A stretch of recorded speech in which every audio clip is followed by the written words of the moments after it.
à tous et bienvenue sur votre flash d'information sur NUPESO Communication. Grand ministre de Douala, les casques bleus s'apprêtent à quitter dans le cadre de son retrait ordonné et sécurisé du Mali. La mission multimédiationnelle intégrée des Nations Unies pour la stabilisation du Mali, la MINUSMA, qui s'apprête à fermer définitivement son camp de Douala, a eu une réunion préparatoire le jeudi 10 août 2023 avec les autorités de la région.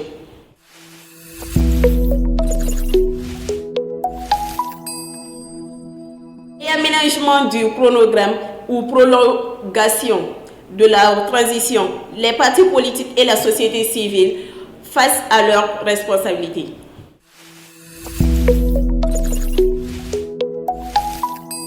Salah Baby, candidat de la refondation du football malien à l'élection à la présidence de la Fédération malienne de football, a animé le dimanche 13 août 2023 dans son QG de campagne une conférence de presse pour présenter les membres de sa liste et son programme de campagne du football.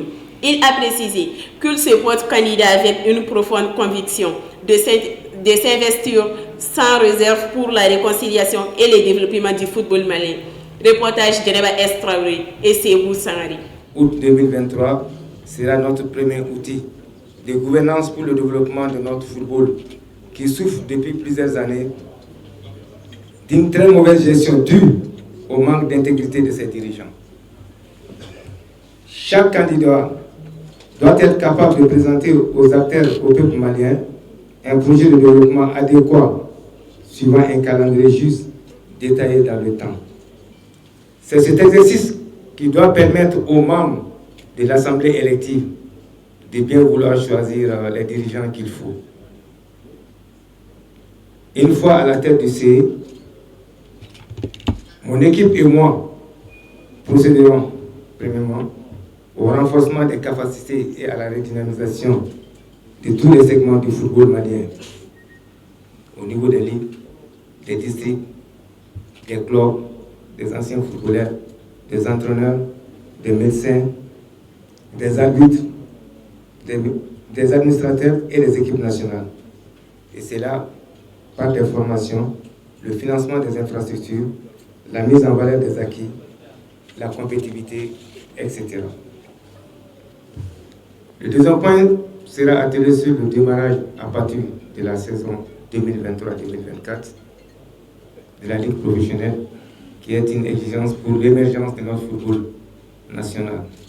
Cette question va, elle revient, mais nous allons nous en tenir à partir de la saison 2023-2024, où le programme sera mis en œuvre, Inch'Allah.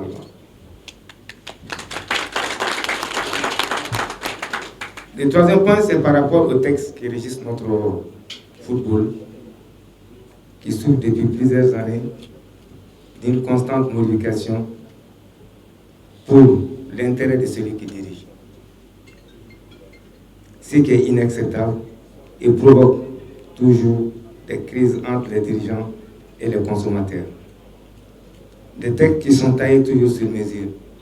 Celui qui veut toujours gouverner, au lieu de s'atteler sur des résultats, cherche à modifier le texte pour pouvoir se maintenir.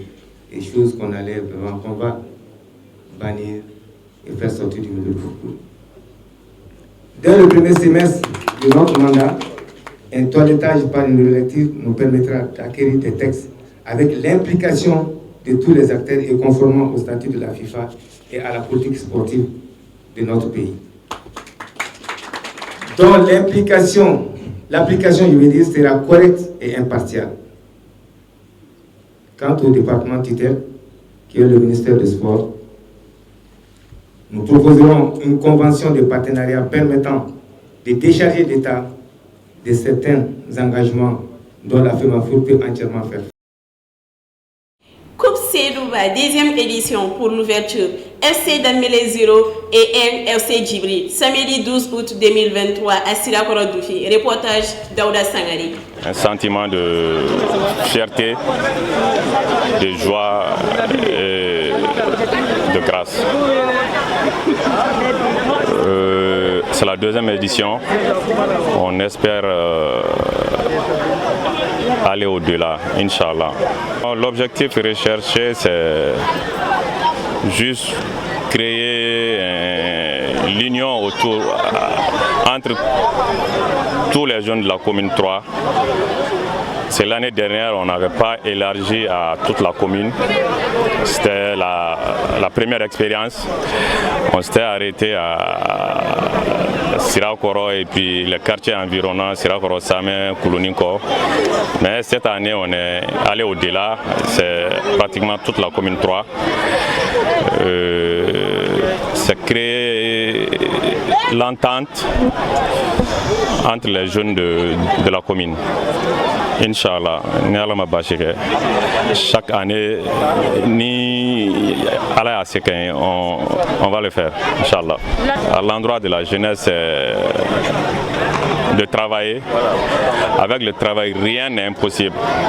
Rien n'est impossible. Seul le travail peut nous amener là où on veut. Mais quand on ne travaille pas, on va passer sa vie à quémander. Et ça, c'est pas bien. C'est tout pour votre flash du jour. Merci de nous avoir suivis et bonne suite de programme.